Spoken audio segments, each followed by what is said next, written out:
Resident Evil, The Umbrella Conspiracy, written by S.D. Perry, as read by Robert Loretti. Chapter 1. Jill was already late for the briefing, when she somehow managed to drop her keys into her cup of coffee on the way out the door. There was a muted ting as it hit the bottom, and she paused in mid-stride, staring in disbelief at the streaming ceramic mug. A thick stack of files she carried under her other arm slipped smoothly onto the floor, paper clips and sticky notes scattered across the tan carpeting. Ah, shit. She checked her watch as she turned back toward the kitchen, cup in hand. Wesker had called the meeting at 1900 sharp, which meant she had about 9 minutes to make the 10-minute drive, find a parking, and get her butt into a chair. The first full disclosure meeting since the stars had gotten the case. Hell, the first real meeting since she'd made the raccoon transfer. And she was going to be late. Figures, probably the first time in years I actually give a rat's ass about being on time and I fall apart at the door. Muttering darkly, she hurried to the sink, feeling tense and angry with herself for not getting ready earlier. It was the case, the goddamn case. She'd picked up her copies of the ME files right after breakfast and spent all day digging through the reports, searching for something that the cops had somehow missed, and feeling more and more frustrated as the day slipped past and she'd failed to come up with anything new. She dumped the mug and scooped up the warm, wet keys, wiping them against her jeans as she hurried back to the front door. She crouched down to gather the files and stopped, staring down at the glossy color photos that had ended on the top. Oh, girls. She picked it up slowly, knowing that she didn't have time, and yet unable to look away from the tiny, blood-splattered faces. She felt the knots of tension that had been building all day intensify, and for a moment, it was all she could do to breathe as she stared at the crime scene photos. Becky and Priscilla McGee, ages 9 and 7. She had flipped past it earlier, telling herself that there was nothing that she needed to see. But it isn't true, is it? You can keep pretending, or you can admit it. Everything's different now. It's been different since the day they died. When she'd first moved to Raccoon, she'd been under a lot of stress, feeling uncertain about the transfer, not even sure if she wanted to stay with the Stars. She was good at the job, but had only taken it because of Dick. After the indictment, he had started to pressure her into getting into another line of work. It had taken a while, but her father was persistent, telling her again and again that one Valentine in jail was too many, even admitting that he was wrong to raise her the way he had. With her training and background, there weren't a whole lot of options, but the Stars at least appreciated her skills and didn't care how she came by them. The pay was decent. There was an element of risk she'd grown to enjoy. In retrospect, the career change had been surprisingly easy. It made Dick happy, and gave her the opportunity to see how the other half lived. Still, the move had been harder on her than she'd realized. For the first time since Dick had gone inside, she'd felt truly alone, and working for the law had started to seem like a joke. The daughter of Dick Valentine, working for truth, justice, and the American way. Her promotion to the Alphas, a nice little house in the suburbs. It was crazy, and she'd been given serious thought to just blowing out of town, giving the whole thing up, and going back to what she was before. Until the two little girls who lived across the street had shown up on the doorstep and asked her with wide, tear-stained eyes if she was really a policeman. The parents were at work, and they couldn't find their dog. Becky in her green school dress, little Pris in her overalls, both of them sniffling and shy. The pup had been wandering through a garden only a few blocks away. No sweat, and she'd made 2 new friends. That was easy as that. The sisters had promptly adopted Jill, showing up after school to bring her scraggly bunches of flowers, playing in her yard on weekends, singing her endless songs they'd learned from movies and cartoons. It wasn't like the girls had miraculously changed her outlook or taken away her loneliness, but somehow her thoughts of leaving had been put on a back burner, left alone for a while. For the first time in her 23 years, she'd started to feel like a part of the community she lived and worked in. The change was so subtle and gradual that she'd hardly noticed. 6 weeks ago, Becky and Pris had wandered away from a family picnic in Victory Park and become the first 2 victims of the psychopaths that had since terrorized the isolated city. The photo trembled slightly in her hand, sparing her nothing. Becky laying on her back, staring blindly at the sky, a gaping, ragged hole in her belly. Pris was sprawled next to her, arms outstretched, chunks of flesh ripped savagely away from her slender limbs. Both children had been eviscerated, dying of massive trauma before they bled out, if they'd screamed and no one had heard. Enough, they're gone. But you could finally do something about it. Jill fumbled the papers back into their folder, then stepped outside into the early evening, breathing deeply. The scent of freshly cut grass was heavy in the sun-warmed air. Somewhere down the street, a dog barked happily amidst the shouts of children. She hurried to the small, dented gray hatchback parked by the front walk, forcing herself not to look at the silent McGee house as she started the car and pulled away from the curb. Jill drove through the wide suburban streets of her neighborhood, window down, pushing the speed limit but careful to watch for kids and pets. There weren't many of either around since the trouble had started. More and more people were keeping their children and animals indoor, even during the day. The little hatchback shuddered as she accelerated up the ramp of Highway 202, the warm, dry air whipping her long hair back from her face. It felt good, like waking up from a bad dream. She sped through the sun-dappled evening, the shadows of trees growing long across the road. Whether it was fate or just the luck of the draw, her life had been touched by what was happening in Raccoon City. She couldn't keep pretending that she was just some jaded ex-thief trying to stay out of jail, trying to toe the line to make her father happy, or that what the stars were about to do was just another job.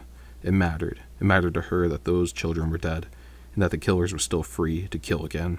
The victim files next to her fluttered slightly, the top of the folder caught by the wind, 9 restless spirits perhaps, Becky and Priscilla McGee's among them. She rested her right hand on the ruffled sheath, still in the gentle movement, and swore to herself that no matter what it took, she was going to find out who was responsible. Whatever she'd been before, whatever she would be in the future, she had changed, and wouldn't be able to rest until these murderers of the innocent had been held accountable for their actions. "Yo, Chris!" Chris turned away from the soda machine and saw Forrest Spire striding down the empty hall towards him, a wide grin on his tan, boyish face. Forrest was actually a few years older than Chris, but looked like a rebellious teenager. Long hair, studded jean jacket, and a tattoo of a skull smoking a cigarette on his left shoulder. He was also an excellent mechanic, and one of the best shots Chris had ever seen in action. "Hey Forrest, what's up?" Chris scooped up a can of club soda from the machine's dispenser and glanced at his watch. He still had a couple of minutes before the meeting. He smiled tiredly as Forrest stopped in front of him, blue eyes sparkling. Forrest was carrying an armful of equipment, vest, utility belt, and shoulder pack. Wesker gave Marini the go-ahead to start the search. Bravo team's going in. Even excited, Forrest's Alabama twang slowed his words to a stereotypical drawl. He dropped his stuff on one of the visitors' chairs, still grinning wildly. Chris frowned. "When?" "Now. As soon as I warm up the copter." Forrest pulled the Kevlar vest over his t-shirt as he spoke. "While you alphas sit taking notes, we're gonna kick some real cannibal ass. Nothing if not confident, us stars." "Yeah, well, just watch your ass, okay? I still think there's more going on here than a couple of slobbery nutjobs hanging out in the woods." "You know it." Forrest pushed his hair back and grabbed his utility belt, obviously already focused on the mission. Chris thought about saying more, but decided against it. For all of his bravado, Forrest was a professional. He didn't need to be told to be careful. "You sure about that, Chris? You think Billy was careful enough?" Sighing inwardly, Chris slapped Forrest's shoulder lightly and headed for Ops through the doorway of the small upstairs waiting room and down the hall. He was surprised that Wesker was sending the teams in separately. Although it was a standard for the less experienced Starbs members to do the initial recon, this wasn't exactly a standard operation. The number of deaths they were dealing with alone was enough to call for a more aggressive offense. The fact that there were signs of organization to the murders should have brought to the A1 status, and Wesker was still treating it like it was some kind of training run. Nobody else sees it. They didn't know Billy. Chris thought again about the late-night call he'd gotten last week from his childhood friend. They hadn't heard from Billy in a while, but knew that he'd taken a research position with Umbrella, the pharmaceutical company that was the single biggest contributor to the economic prosperity of Raccoon City. Billy had never been the type to jump at shadows. The terrified desperation in his voice had jolted Chris awake, filling him with deep concern. Billy had babbled that his life was in danger. They were all in danger, begged Chris to meet him at a dinner at the edge of town, and then never showed up. No one had heard from him since. Chris had run it over and over again in his mind during the sleepless nights since Billy's disappearance, trying to convince himself that there was no connection to the attacks in Raccoon City, and yet was unable to shake his growing certainty that there was more going on than met the eye, and that Billy had known when it was. The cops had checked out Billy's apartment and found nothing to indicate foul play, but Chris's instincts told him that his friend was dead, that he'd been killed by somebody who wanted to keep him from talking. And I seemed to be the only one. Irons doesn't give a shit. The team thinks I'm just torn up over the loss of an old friend. He pushed the thoughts aside as he turned the corner, his boot heels sending muted echoes through the arching second-floor corridor. He had to focus, to keep his mind on what he could do to find out why Billy had disappeared. He was exhausted, running on a minimum of sleep and an almost constant anxiety that had plagued him since Billy's call. Maybe he was losing his perspective. his objectivity dulled by recent events. He forced himself not to think about anything at all as he neared the Star's office, determined to be clear-headed about the meeting. The buzzing fluorescence above seemed like overkill in the blazing evening light that filled the tight hallway. The Raccoon Police Building was a classic, if unconventional, piece of architecture. Lots of inlaid tile and heavy wood, but had too many windows designed to catch the sun. When he'd been a kid, the building had been the Raccoon City Hall. With a population increase a decade ago, it had been renovated as a library, and 4 years ago turned into a police station. It seemed like there was always some kind of construction going on. The door to the Star's office stood open, the muted sound of gruff male voices spilling out into the hall. Chris hesitated a moment, hearing Chief Irons among them. "Just call me Brian." Irons was a self-centered and self-serving politician masquerading as a cop. It was no secret that he had his sweaty fingers in more than a few local pies. He'd even been implicated in the Cider District land scam back in '94, and although nothing had been proved in court, anyone who knew him personally didn't harbor any doubt. Chris shook his head, listening to Irons' greasy voice. Hard to believe he'd once led the Raccoon Stars, even as a paper pusher. Maybe even harder to believe that he'd probably end up as the mayor someday. Of course it doesn't help much that he hates your guts, does it, Redfield? Yeah, well, Chris didn't like to kiss ass, and Irons didn't know how to have any other kind of relationship. At least Irons wasn't totally incompetent. He'd had some military training. Chris pasted on a straight face and stepped into the small, cluttered office that served as the Stars, filing cabinet and base of operations. Barry and Joseph were over by the rookie desk, going through a box of papers and talking quietly. Brad Vickers, the Alpha pilot, was drinking coffee and staring at the main computer screen a few feet away, a sour expression on his mild features. Across the room, Captain Wesker was leaning back in his chair, hands behind his head, smiling blankly at something Chief Irons was telling him. Irons' bulk was leaning against Wesker's desk, one pudgy hand brushing at his carefully groomed mustache as he spoke. "So I said, you're going to print what I tell you to, Bertolucci, and you're going to like it, or you'll never get another quote from this office." And he says, "Chris," Wesker interrupted the chief, stepping forward. "Good, you're here. Looks like we can stop wasting time." Irons scowled in his direction, but Chris kept his poker face. Wesker didn't care much for Irons either, and didn't bother trying to be any more than polite in his dealings with the man. From the glint in his eye, it was obvious he didn't care who knew it either. Chris walked into the office and stood by the desk he shared with Ken Sullivan, one of the Bravo team. Since the teams usually worked different shifts, they didn't need much room. He set an unopened can of soda on the battered desktop and looked at Wesker. "You're sending Bravo in?" The captain gazed back at him impassively, arms folded across his chest. "Standard procedure, Chris." Chris sat down, frowning. "Yeah, but what we talked about last week, I thought." Irons interrupted. "I gave the order, Redfield. I know you think that there's some kind of cloak and dagger going on here, but I don't see any reason to deviate from policy." Sanctimonious prick. Chris forced a smile, knowing it would irritate Irons. "Of course, sir. No need to explain yourself on my behalf." Irons glared at him for a moment, his piggy little eyes snapping, then apparently decided to let it drop. He turned back to Wesker. "I'll expect a report when Bravo returns. Now, if you'll excuse me, Captain." Wesker nodded. "Chief?" Irons stalked past Chris and out of the room.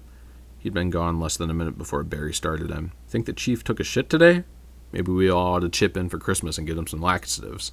Joseph and Brad laughed, but Chris couldn't bring himself to join in. Irons was a joke, but his mishandling of this investigation wasn't all that funny. The Stars should have been called in at the beginning instead of acting as RPD backup. He looked back at Wesker, the man's perpetually composed expression hard to read. Wesker had taken over the Raccoon Stars only a few months ago, transferred by the home office in New York, and Chris still didn't have any real insight into his character. The new captain seemed to be everything he was reputed to be, smooth, professional, cool, but there was a kind of distance to him, a sense that he was often far removed from what was going on. Wesker sighed and stood up. "Sorry, Chris.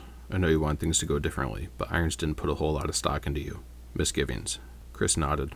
Wesker could make recommendations, but Irons was the only one who could upgrade a mission status. "Not your fault." Barry walked toward them, scruffing at his short, reddish beard with one giant fist. Barry Burton was only 6 feet tall, but built like a truck. His only passion outside of his family and his weapons collection was his weightlifting, and it showed. "Don't sweat it, Chris. Marini will call us in the second he smells trouble. Irons is just pulling your chain." Chris nodded again, but he didn't like it. Hell, Enrico Marini and Forrest Spire were the only experienced soldiers in Bravo. Ken Sullivan was a good scout and a brilliant chemist, but in spite of his Stars training, he couldn't shoot the broadside of a barn. Richard Aiken was a top-rated communications expert, but he also lacked field experience. Rounding out Bravo team was Rebecca Chambers, who'd only been with Stars for 3 weeks, supposed to be some kind of medical genius. Chris had met her a couple of times, and she seemed bright enough, but she was just a kid. It's not enough, even with all of us, it might not be enough. He cracked open a soda but didn't drink any, wondering instead what the stars were going up against. Billy's pleading, desperate words echoing through his mind yet again. They're going to kill me, Chris. They're going to kill everyone who knows. Meet me at Emmy's. Now. I'll tell you everything. Exhausted, Chris stared off into space, alone in the knowledge that the savage murders were only the tip of the proverbial iceberg. Barry stood by Chris's desk for a minute, trying to think of something else to say, but Chris didn't look like he was in the mood for conversation. Barry shrugged inwardly and headed back to where Joseph was going through the files. Chris was a good guy, but he took things too hard sometimes. He'd get over it as soon as it was their turn to step in. Man, it was hot. Seemingly endless trickles of sweat rolled down his spine, gluing his t-shirt to his broad back. The air conditioning was on the fritz as usual, and even with the door open, the tiny star's office was uncomfortably warm. Any luck? Joseph looked up at him from the pile of papers, a rueful smirk on his lean face. You kidding? It's like somebody hid the damn thing on purpose. Barry sighed and scooped up a handful of files. Maybe Jill found it. She was still here when I left last night, going through the witness reports for about the 100th time. What are you two looking for anyway? Browd asked. Barry and Joseph both looked over at Brad, still sitting at the computer console, headset on. He'd be monitoring Bravo's progress throughout their flyby of the forested district, but for now he looked bored as hell. Joseph answered him. Barry claims that there are floor plans in here somewhere on the old Spencer estate. Some architectural digest that came out when this house was built. He paused, then grinned at Brad. Except that I'm thinking old Barry went senile on us. They say memory is the first thing to go. Barry scowled good-naturedly. Old Barry could easily kick your ass into next week, little man. Joseph looked at him mock seriously. Yeah, but would you remember it afterwards? Barry chuckled, shaking his head. He was only 38, but he had been with the Raccoon Stars for 15 years, making him the senior member. He endured numerous old age jokes, mostly from Joseph. You kids gotta learn your history, Barry said. It was designed by the one and only George Trevor. He was that hotshit architect who did all those weird skyscrapers in D.C. In fact, Trevor's disappearance may have been the reason that Spencer shut the mansion down. Rumor has it that Trevor went crazy during the construction, and when it was finished, he got lost and wandered the halls until he starved to death. Brad scoffed, but suddenly looked uneasy. That's bullshit. I never heard anything like that. Joseph winked at Barry. No, it's true. Now his tortured ghost roamed the estate each night, pale and emaciated. I've heard tell that sometimes you can hear him calling out, Brad Vickers, bring me Brad Vickers. Brad flushed slightly. Yeah, haha, you're a real comedian, Frost. Barry shook his head, smiling, but wondered again how Brad ever made it to Alpha. He was undoubtedly the best hacker working for Stars, and a decent enough pilot, but he wasn't too hot under pressure. Joseph had taken to calling him Chicken Heart Vickers when he wasn't around, and while the Stars generally stuck up for one another, nobody disagreed with Joseph's assessment. So, is that why Spencer shut it down? Brad addressed this to Barry, his cheek still red. Barry shrugged. I doubt it. It was supposed to be some kind of guest house for Umbrella's top execs. Trevor did disappear right about the time of completion, but Spencer was wacko anyway. He decided to move Umbrella's headquarters to Europe. I forget where exactly, and just boarded up the mansion. Probably a couple $1,000,000 straight into the crabber. Joseph sneered. Right, like Umbrella would suffer. True enough, Spencer may have been crazy, but he'd had enough money and business savvy to hire the right people. Umbrella was one of the biggest medical research and pharmaceutical companies on the planet. Even 30 years ago, the loss of a few $1,000,000 probably hadn't hurt. Anyway, Joseph went on, the Umbrella people told Irons that they'd sent someone out to check the place over and that it was secure, no break-ins.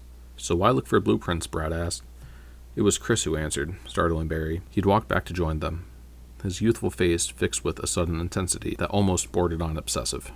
Because it's the only place in the woods that hasn't been checked over by the police, and is practically in the middle of the crime scenes, and because you can't always trust what people say. Brad frowned, but if Umbrella sent somebody out, whatever Chris was going to say in response was cut short by Wesker's smooth voice, rising from the front of the room. All right, people, since it appears that Miss Valentine isn't planning on joining us, why don't we get this started? Barry walked to his desk, worried about Chris for the first time since this whole thing had started. He'd recruited the younger man for the Stars a few years back, thanks to a chance encounter in a local gun shop. Chris had proved to be an asset to the team, bright and thoughtful, as well as a top-notch marksman and able pilot. But now, Barry gazed fondly at the picture of Kathy and the girls that sat on his desk. Chris's obsession with the murders in Raccoon was understandable, particularly since his friend had disappeared. Nobody in town wanted to see another life lost. Barry had a family and was as determined as anyone else on the team to stop the killers, but Chris's relentless suspicion had gone a little overboard. What had he meant by that? You can't always trust what people say. Either the Umbrella was lying, or Chief Irons was... Ridiculous. Umbrella's branch chemical plant and administrative buildings on the outskirts of town supplied 3/4 of the jobs in Raccoon City. It would be counterproductive for them to lie. Besides, Umbrella's integrity was at least as solid as any other major corporation's. Maybe some industrial espionage, but medical secret swapping was a far cry from murder, and Chief Irons, though a fat, weaselly blowhard, wasn't the kind to get his hands any dirtier than they'd get accepting illegal campaign funds. The guy wanted to be a mayor, for Christ's sake. Barry's gaze lingered on the picture of his family a moment longer before he turned his chair around to face Wesker's desk, and he suddenly realized that he wanted Chris to be wrong. Whatever was going on in Raccoon City, that kind of vicious brutality couldn't be planned. And that meant... Barry didn't know what it meant. He sighed and waited for the meeting to begin.